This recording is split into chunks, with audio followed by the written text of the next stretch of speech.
Du coup aujourd'hui c'était la première épreuve, c'était l'oral d'anglais, un truc que j'avais jamais fait avant, j'ai jamais eu d'oral d'anglais au bac. Alors j'ai eu des oraux d'anglais quand j'ai passé des concours, mais j'avais pas d'oral d'anglais au bac et du coup non seulement je savais pas ce qu'il fallait préparer, mais en plus je me suis certainement pas renseigné, ça aurait été trop facile. Et j'ai appris hier soir à peu près, enfin on me l'avait dit avant mais j'ai vraiment tilté hier soir, qu'en fait il fallait que je prépare des textes et des notions, des concepts. Des trucs qu'il fallait que je ramène pour en parler. Du coup, hier soir, mon état d'esprit, c'était ça. J'ai pas du tout eu le temps de préparer l'épreuve, j'ai pas de texte, j'ai vaguement vu les notions, mais j'ai pas du tout de texte. Et en fait, c'est l'occasion rêvée de tester quelque chose qui fait partie de vos pires cauchemars, arriver à une épreuve du bac, sans les papiers et sans les documents pour voir ce que ça fait. Est-ce que je vais avoir 0? Est-ce que je vais être viré? Est-ce qu'on va me retirer mon bac?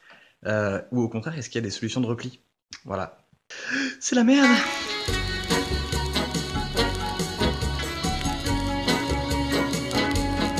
Je me dirige vers ma première épreuve du bac, qui est l'oral d'anglais. J'ai que dalle, j'ai pas un texte, j'ai rien. Donc on va voir comment ça va se passer. Mais en fait, ce qui est fou, c'est que moi j'ai pas d'enjeu. Moi je fais ça pour déconner, passer le bac. Je m'en balèque, en vrai. J'ai aucun intérêt à le faire, aucun intérêt à le passer. Et si je l'ai pas, c'est pas grave. Donc le pire qui puisse m'arriver, c'est que les profs me fassent un petit sermon, mais je leur fais, écoute, je m'en fous. J'ai déjà des diplômes, et je taffe, donc je m'en bats les couilles.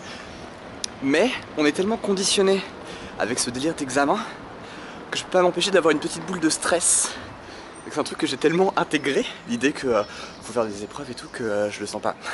Et en fait pas du tout, c'est-à-dire que je suis arrivé, j'ai fait, je suis candidat libre, j'ai pas de texte, je sais pas qu'il fallait faire des textes.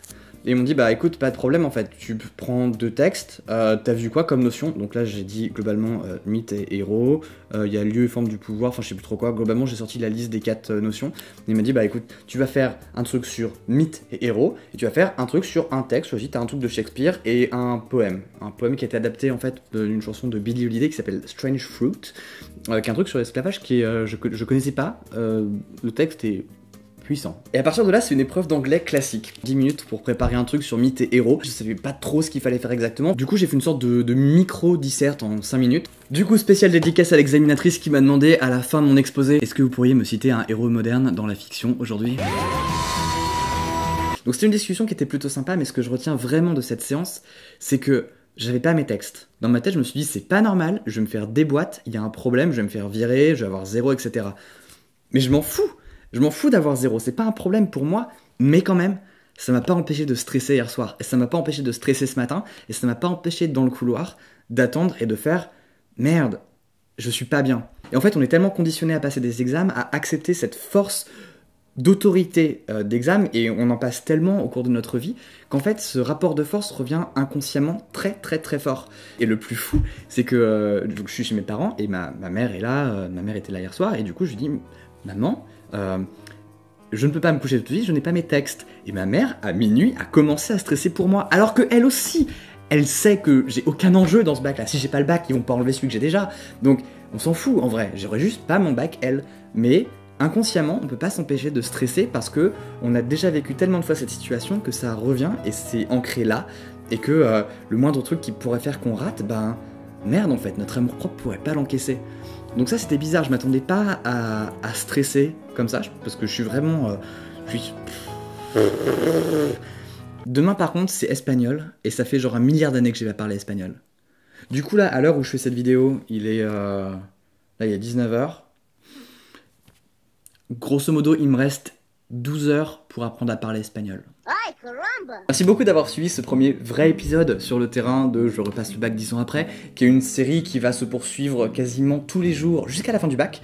Donc je vous ferai des commentaires chaque jour à la fin du bac, je ferai des lives aussi pour qu'on en parle. N'hésitez pas à vous abonner à la chaîne pour voir tout le reste des vidéos qui vont tomber, le reste des épreuves, et puis on fera sûrement des lives pour en parler, pour débriefer ça. Et si toi aussi tu passes le bac, laisse un message, dis-moi comment s'est passée ton épreuve, enfin dis-moi comment se passent tes épreuves, en gros, est-ce que t'as passé l'anglais? Est-ce que t'es tombé sur les mêmes thèmes que moi? Est-ce que t'as pris d'autres trucs?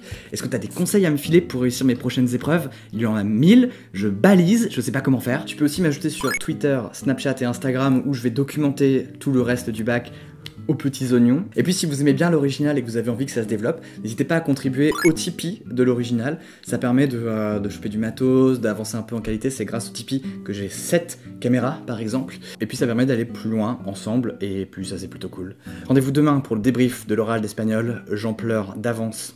C'est horrible. Mais on va le faire. Ça va être bien. Peut-être. And all the roads that lead us there are winding,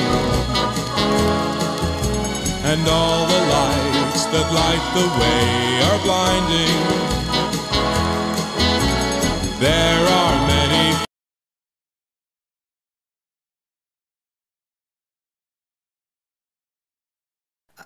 It was actually quite nice to speak in English with someone. Like, you don't do that every day, and I really enjoy just, you know, casually speaking.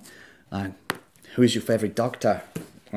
She's like, George Clooney. And I'm like, no, wasn't expecting that, and he's not even a proper doctor. And she's like, yeah, he's my doctor, actually. And I'm like, what? And she says, yeah, well, you've seen the tapes, haven't you? And I'm like, no, gross, you can't say that. And she's like, oh my god, I can't say everything I want. I'm a teacher, and I'm basically the woman who's interviewing you, so who cares? I'm like, oh my god, you've had sex with George Clooney, this is insane. And she's like, yeah, well, you know, casual stuff. I mean, I'm French, he's English, like American English.